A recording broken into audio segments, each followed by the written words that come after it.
Remal তাণ্ডবে বিভিন্ন স্থানে 10 জনের মৃত্যু, জানমালের ব্যাপক ক্ষয়ক্ষতি। খুলনার পাইকগাছায় বেড়িবাঁধ ভেঙে 10 ইউনিয়ন প্লাবিত। দিনভর বৃষ্টিতে রাজধানীতে তীব্র জলাবদ্ধতা, বিভিন্ন এলাকায় কোমর পানি, অসহনীয় ভোগান্তিতে নগরবাসী। স্মার্ট বাংলাদেশ বিনির্মাণে মার্কিন ব্যবসায়ীদের অংশীদারিত্ব চাইলেন প্রধানমন্ত্রী, বিনিয়োগের উন্নত পরিবেশ নিশ্চিতের আশ্বাস।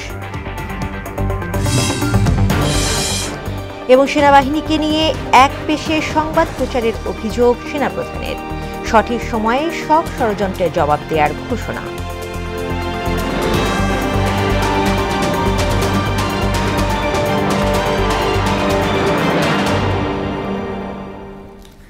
আসসালামু আলাইকুম, মোহনা সংবাদে সবাইকে স্বাগত। শুনছিলেন শিরোনাম, সঙ্গে আছি তাসমিয়া জেরিন। এবারে বিস্তারিত। ঘূর্ণিঝড় রিমালের তাণ্ডবে বিভিন্ন জেলায় 10 জনের মৃত্যু হয়েছে। ঝড়ের কারণে দক্ষিণাঞ্চলের বিভিন্ন এলাকায় প্রায় 40 লাখ গ্রাহক বিদ্যুৎবিহীন দিন কাটাচ্ছেন। প্রবল বর্ষণে বন্দরনগরী চট্টগ্রামে সৃষ্টি হয়েছে জলাবদ্ধতা, এতে দুর্ভোগে পড়েছে নগরবাসী। প্রতিনিধিদের তথ্যে তানজিদ ভুইয়ার রিপোর্ট। রোববার সন্ধ্যার পর থেকে সোমবার ভোর পর্যন্ত উপকূলীয় এলাকায় তাণ্ডব চালায় ঘূর্ণিঝড় রিমাল। এতে বরিশাল, পটুয়াখালী, ভোলা, চট্টগ্রাম ও সাতক্ষীরা সহ বিভিন্ন এলাকায় জানমালের ব্যাপক ক্ষয়ক্ষতি হয়েছে। ঘরবাড়ি বিধ্বস্তের পাশাপাশি বহু গাছপালা উপড়ে গেছে। রাস্তাঘাট তলিয়ে যাওয়ায় ব্যাহত হচ্ছে জীবনযাপন। তলিয়ে আছে উপকূলের বিস্তীর্ণ নিম্নাঞ্চল। ঘূর্ণিঝড়ের তাণ্ডবে কেবল ছিঁড়ে যাওয়া সহ গাছ উপড়ে পড়ায় দক্ষিণাঞ্চলের বিভিন্ন এলাকায় প্রায় 40 লাখ গ্রাহক বিদ্যুৎ বিচ্ছিন্ন দিন কাটাচ্ছে। আবার দুর্ঘটনা এড়াতে কিছু জায়গায় বন্ধ রাখা হয়েছে বিদ্যুৎ সরবরাহ। এতে মোবাইল ফোনের নেটওয়ার্ক অচল হয়ে পড়েছে। ঘূর্ণিঝড়ে ক্ষয়ক্ষতি নিরূপণে কাজ চলছে বলে জানিয়েছেন বাগেরহাটের মোংলা উপজেলা নির্বাহী কর্মকর্তা। প্রাণহানির কোনো ঘটনা এখন পর্যন্ত আমরা পাইনি। আর আমাদের প্রায় 1200-র মতো ঘর বিধ্বস্ত হয়েছে এবং আপনার অর্ধ বিধ্বস্ত বা ক্ষতিগ্রস্ত হয়েছে প্রায় 4500-এর মতো ঘর। আর আমাদের 103টা সাইক্লোন শেল্টারের পাশাপাশি বিভিন্ন এনজিও ভবন, শিক্ষা প্রতিষ্ঠানেও লোকজন আশ্রয় নিয়েছে। রিমালের প্রভাবে চট্টগ্রাম নগরীর বিভিন্ন এলাকায় জলাবদ্ধতা সৃষ্টি হয়েছে। টানা বৃষ্টিতে তলিয়ে গেছে নগরীর বেশিরভাগ এলাকা। এতে কর্মজীবী মানুষ ও শিক্ষার্থীরা দুর্ভোগে পড়েছে। প্রতিবারে বর্ষাত, প্রতিবারে এই অবস্থা। মানুষ তো চাকরি বাকরি যাবে, আমি যাচ্ছি অফিসে, এখন কিভাবে যাবো? এবার হেঁটে হেঁটে যেতে হবে।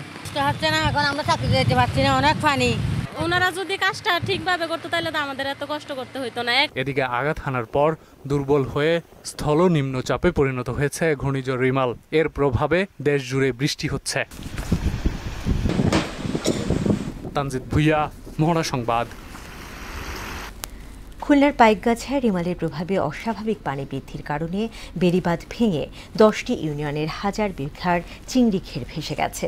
ক্ষতি হয়েছে কোটি টাকার মৎস্য সম্পদ, বিচ্ছিন্ন হয়েছে যোগাযোগ ব্যবস্থা, পানিবন্দী হয়ে পড়েছে 10টি ইউনিয়নের মানুষ। এদিকে পটুয়াখালীর কলাপাড়ার নীলগঞ্জের গইয়াতলা বন্যা নিয়ন্ত্রণ বাঁধের 1 কিলোমিটার এলাকা ভাঙন দেখা দিয়েছে। যে কোনো সময় বেড়িবাঁধ ভেঙে প্লাবিত হতে পারে একাধিক গ্রাম।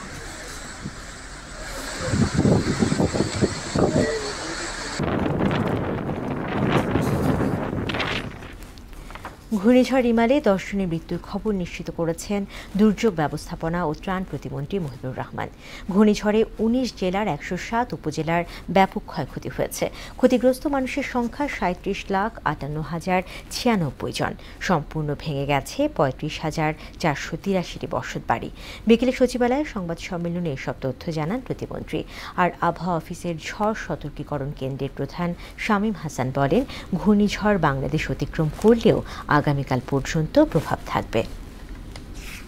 খুলনা, সাতক্ষীরা, বরিশাল, পটুয়াখালী, ভোলা ও চট্টগ্রামের মোট 10 জনের মৃত্যুর খবর পাওয়া গেছে। ঘূর্ণিঝড়ে ক্ষতিগ্রস্ত মানুষের সংখ্যা 37,58,096 জন। সম্পূর্ণভাবে বিধ্বস্ত হয়েছে 35,483টি ঘরবাড়ি এবং আংশিকভাবে বিধ্বস্ত হয়েছে 1,14,992টি ঘরবাড়ি। ঘূর্ণিঝড় রিমাল আরও দুর্বল হয়ে গভীর স্থল নিম্নচাপে পরিণত হয়েছে। এর প্রভাবে রাজধানী সহ সারা দেশে বৃষ্টিপাত হচ্ছে বলে জানান আবহাওয়াবিদ আব্দুর রহমান খান। বলেন, রাতের মধ্যে ঘূর্ণিঝড়টি আরও দুর্বল হয়ে উত্তর পূর্ব দিকে সরে আসামের দিকে চলে যাবে। বিপদ কেটে যাওয়ায় 4 সমুদ্র বন্দরকে 3 নম্বর স্থানীয় সতর্ক সংকেত দেখিয়ে যেতে বলা হয়েছে।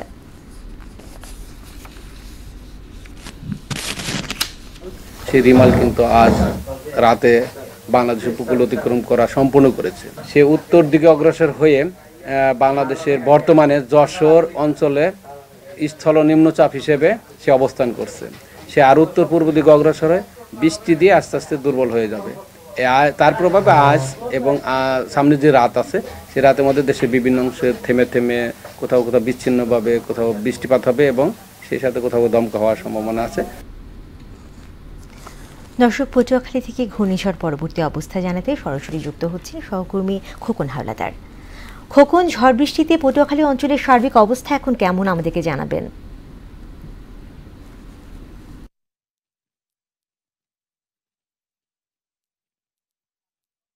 যেমনটা বলছিলাম, আমি দাঁড়িয়ে পটুয়াখালীতে। পটুয়াখালীর অবস্থা যদি আপনাকে বলতে যাই তাহলে বলতে হবে এই ঘূর্ণিঝড় রিমেল পটুয়াখালীর উপরে কিন্তু তাণ্ডব চালিয়ে গেছেন।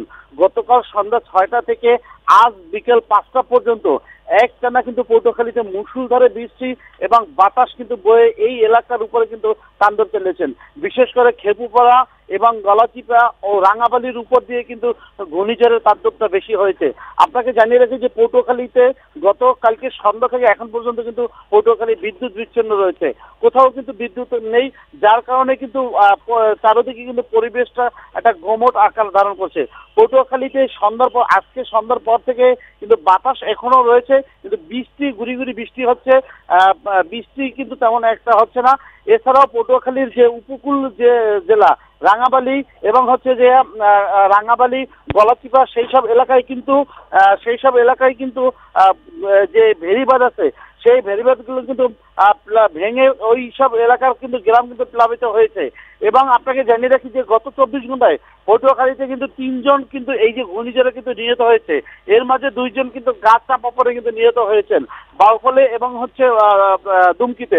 এছাড়াও পটুয়াখালীর যে অনেক জায়গায় কিন্তু যে মাছের ঘের কিন্তু এই যে বন্যার পানিতে কিন্তু ভেসে গেছেন।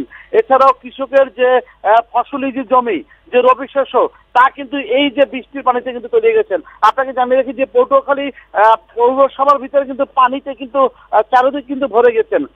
রাস্তার উপরে হাঁটু সমান পানি কিন্তু অনেক জায়গায় কিন্তু এখনো রয়েছেন। মানুষের বাড়ি ঘরের ভিতরে কিন্তু পানি। এই যে সন্ধ্যার পরে রাত্রেবেলা এই যে জোয়ারের সময় কিন্তু এই পানি কিন্তু আরো অনেক বৃদ্ধি পাবে। এই জন্য কিন্তু এখানের যারা জনগণ তারা কিন্তু এখনো চিন্তিত রয়েছে। আমরা দেখেছি যে এখানের অনেকেই কিন্তু আজকে কিন্তু সাইক্লোন সেন্টার পটুয়াখালীর যে সাইক্লোন সেন্টার এবং খোকন, আপনাকে ধন্যবাদ। বিনিয়োগের উন্নত পরিবেশ নিশ্চিতের আশ্বাসের ভিত্তিতে স্মার্ট বাংলাদেশ বিনির্মাণে মার্কিন ব্যবসায়ীদের অংশীদারিত্ব কামনা করছেন প্রধানমন্ত্রী শেখ হাসিনা। বৈশ্বিক প্রতিযোগিতা বাড়ানো এবং রপ্তানি ভিত্তি সম্প্রসারণে ব্যবসায়ীদের সমর্থন প্রয়োজন বলে জানান তিনি।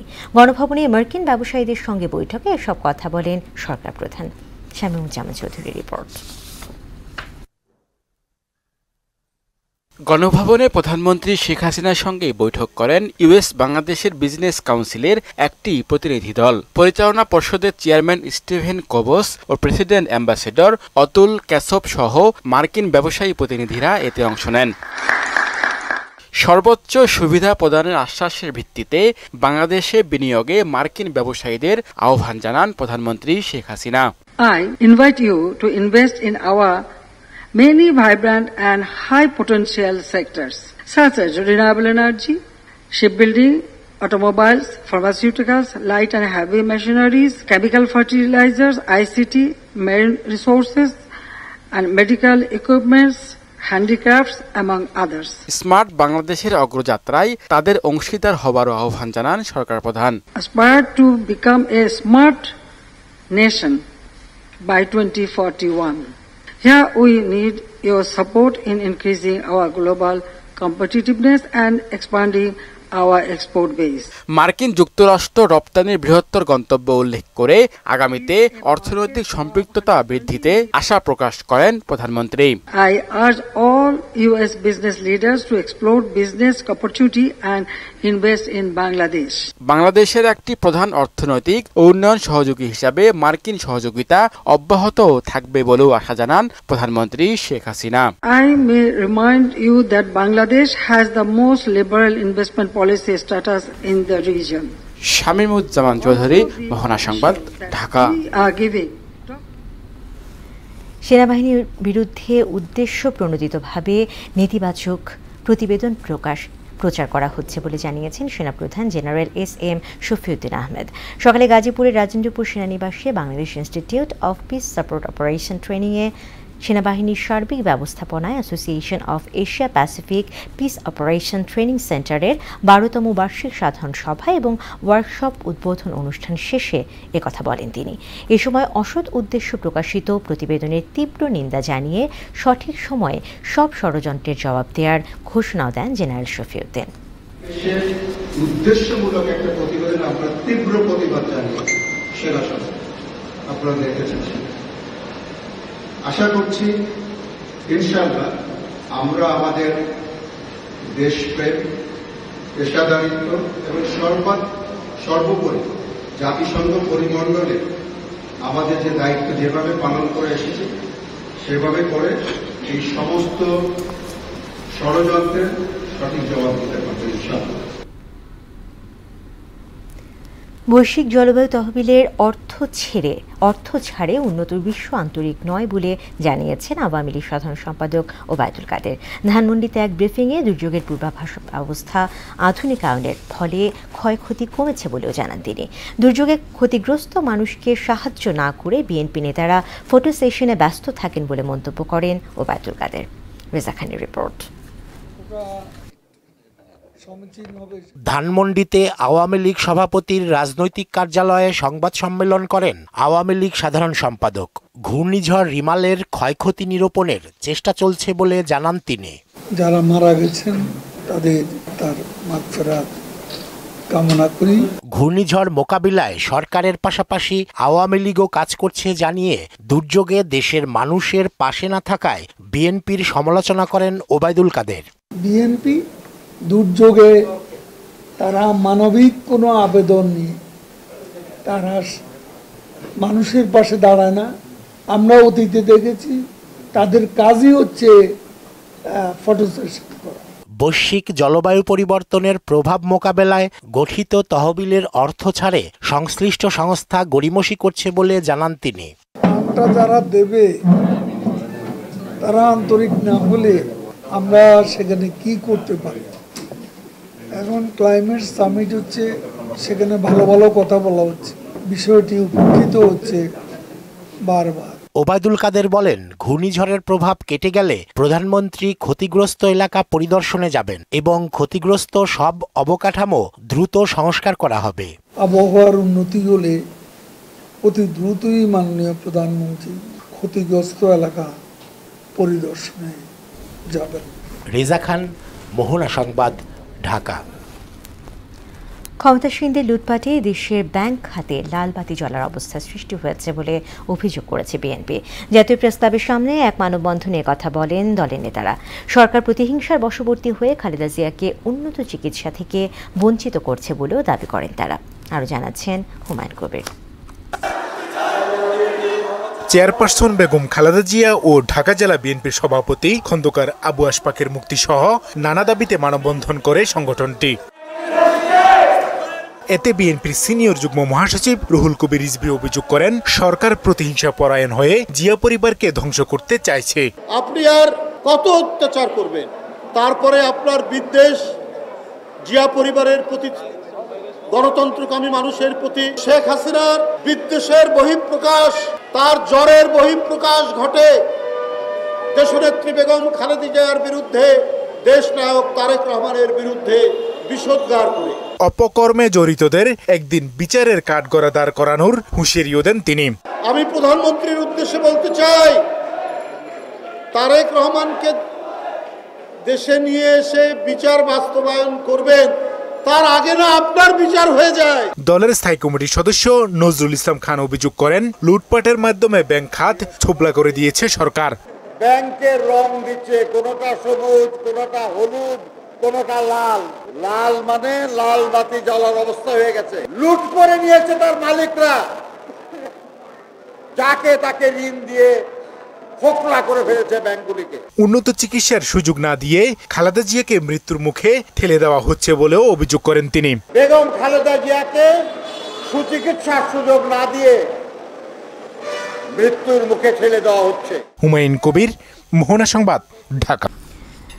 ঘূর্ণিঝড় রিমালের প্রভাবে সৃষ্ট বৃষ্টিতে রাজধানীর অলিগলি রাজপথে সৃষ্টি হয়েছে তীব্র জলাবদ্ধতা। এতে দিনভর দুর্ভোগ পোহাতে হয়েছে নগরবাসীকে। মিরপুরের মধ্য পাইকপাড়ায় কোমর ছাড়িয়ে যায় পানি। এতে অসহনীয় ভোগান্তিতে পড়েছেন এখানকার বাসিন্দারা। সুরাইয়া মুনির রিপোর্ট। ঘূর্ণিঝড় রেমালের প্রভাবে রোববার রাত থেকেই অবিরাম ঝরছে আকাশ। এতে রাজধানীর অলিগলি সহ প্রধান সড়কও তলিয়ে যায় বৃষ্টির পানিতে। থেমে থেমে বৃষ্টির পাশাপাশি দমকা বাতাস। সকালে রাস্তায় নেমেই হোঁচট খান কর্মজীবী মানুষ।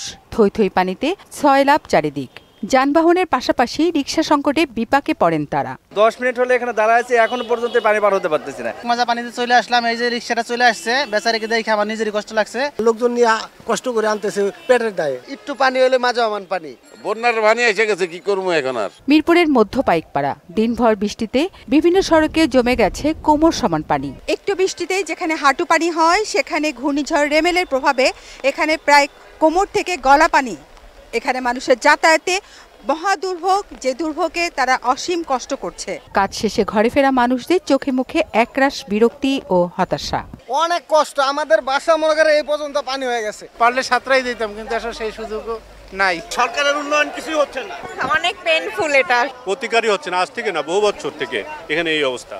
এই সুযোগটা ভালোভাবে কাজে লাগান ভ্যান ও রিক্সা চালকরা। ভাড়া হাঁকান দ্বিগুণ। ভাড়া যদি 20 টাকা থাকে, আমি তো যে সকালবেলা যখন বের হয়েছি তখন আমার কাছ থেকে 50 টাকা নিয়েছে। ভাই কষ্ট বেশি, 20 টাকা। যে তুলনায় পরিশ্রম হয় সেই তুলনায় আমরা টাকা নিচ্ছি। ব্যবসা হচ্ছে হালকা পাতলা। বৃষ্টি হলে কেন পানি রাস্তায় জমবে? সাথে সাথে ড্রেনেজ সিস্টেমে যদি উন্নতি হয় তাহলে আমাদের খুব বেটার হয়। রাজধানীর জলাবদ্ধতার সমস্যার স্থায়ী সমাধানে কর্তৃপক্ষের কাছে মিনতি জানিয়েছেন নগরবাসী।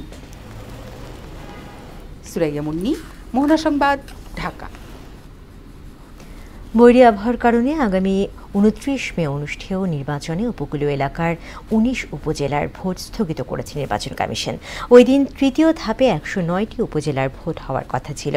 এক সংবাদ সম্মেলনে কমিশন সচিব জাহাঙ্গীর আলম জানান, ঘূর্ণিঝড়ের কারণে বাড়িঘরে পানি ওঠায়, যোগাযোগ ও অবকাঠামো হওয়া সহ জানমালের ব্যাপক ক্ষয়ক্ষতি হওয়ায় ওই দিন 19 উপজেলায় নির্বাচন স্থগিত রাখা হয়েছে। নির্বাচন কমিশন বাগেরহাট জেলার শরণখোলা, মোড়লগঞ্জ, মোংলা, খুলনা জেলার কয়রা, পাইকগাছা, ডুমুরিয়া, বরিশাল বিভাগের বরিশাল জেলার গৌরনদী, আগলঝরা, পটুয়াখালী জেলার পটুয়াখালী সদর, মির্জাগঞ্জ, দুমকি, পিরোজপুর জেলার মঠবাড়িয়া, ভোলা জেলার তজুমউদ্দিন, লালমোহন, ঝালকাঠি জেলার রাজাপুর, কাঠালিয়া, বরগুনা জেলার বামনা, পাথরঘাটা এবং রাঙ্গামাটি পার্বত্য জেলার বাগাইছড়ি উপজেলা নির্বাচন আপাতত স্থগিত ঘোষণা করেছে। দ্রব্যমূল্য পরিস্থিতি সহনীয় পর্যায়ে আছে বলেই মানুষ আন্দোলনে যাচ্ছে না বলে মনে করেন কৃষিমন্ত্রী আব্দুস শহীদ। দুপুরে সচিবালয়ে আন্তঃমন্ত্রণালয় সভা শেষে সাংবাদিকদের তিনি কথা বলেন।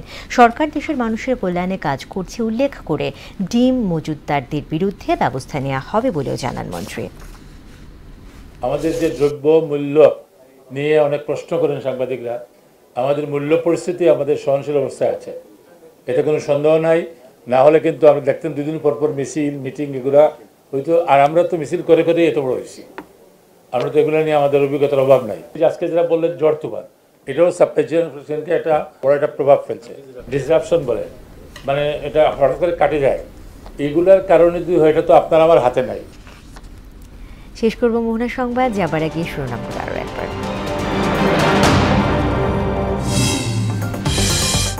রিমাল তাণ্ডবে বিভিন্ন স্থানে দর্শনে মৃত্যু, জানমালের ব্যাপক ক্ষয়ক্ষতি। খুলনার পাইকগাছায় বেড়িবাঁধ ভেঙে 10 ইউনিয়ন প্লাবিত।